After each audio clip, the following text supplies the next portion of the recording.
¿Qué tal amigos? Bienvenidos nuevamente a un nuevo video. El día de hoy vamos a aprender lo que son los pronombres demostrativos en quichua. Así que amigos, comencemos.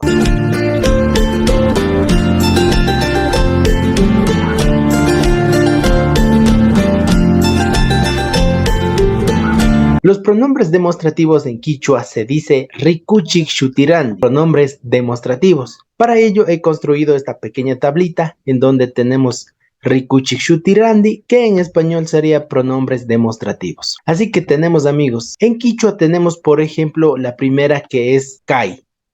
Kai significa este, esta o esto. En español tiene varios significados, pero en quichua únicamente es kai, ¿no es cierto? Kai, y ya se sabe que tiene varios significados. Bueno, tenemos el chai, que significa ese, esa o eso en español. El siguiente es hakai. Hakai en español significa aquel, aquella o aquello. Estos tres primeros son, digamos, singulares. Ahora vamos a ver en cuanto a los plurales, cuáles son. Por ejemplo, tenemos kaikuna, que significa estos o estas.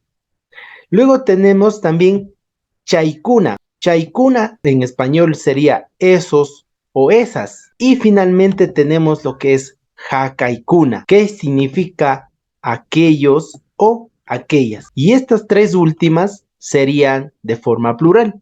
Ahora sí vamos a ver directamente con un ejemplo. Primero vamos a ir viendo, he colocado primero el singular, plural, para no confundirnos.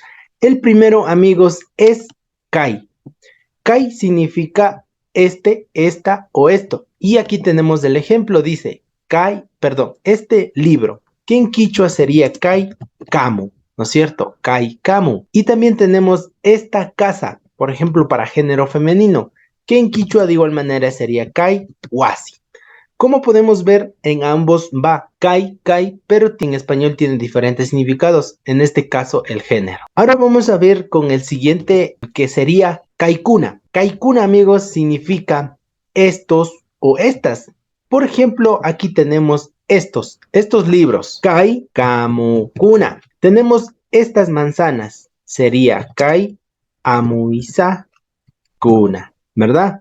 Aquí tenemos el kuna y acá también tenemos el kai, ¿no es cierto? Kai. Ahí está. Vamos por el siguiente. El siguiente es chai. Chai significa ese, esa o eso. Por ejemplo, sería ese perro, chai alku. Para decir esa casa, chai wasi. Vamos con el siguiente ejemplo, ahora en plural, chaikuna. Chaikuna significa esos o esas. Por ejemplo, esos perros sería chai alkukuna. Chai alkukuna. Ahí tenemos. Esas casas sería chai wasikuna. Y aquí tenemos el kuna. Y de esta manera ya estaríamos diciendo esos perros y esas casas. Luego tenemos con el hakai. Hakai, amigos, significa aquel, aquella o aquello. En este caso tenemos al muñequito que está indicando aquel árbol, que sería hakai yura. Hakai yura, para decir aquella casa. Perdón, aquí faltado. Aquella casa. En quichua sería de igual manera hakai wasi, ¿no es cierto? Aquella casa o aquel árbol. Y finalmente tenemos hakaikuna en plural. Por ejemplo, aquellos árboles, que en quichua sería hakai yurakuna. Hakai yurakuna. Aquellas casas sería hakai wasikuna. Como pueden ver, amigos, al sustantivo o al objeto que se está señalando, pues se le aumenta lo que es la terminación kuna. Yura, amigos, significa árbol, es un sustantivo. Si dices yurakuna, significa árboles. Siempre he recalcado en los videos que la terminación kuna es para pluralizar el sustantivo o el objeto. Y bueno, amigos, esto ha sido todo el video. Espero que les haya gustado. Kaya mincha nakama, alliya y allí paiche.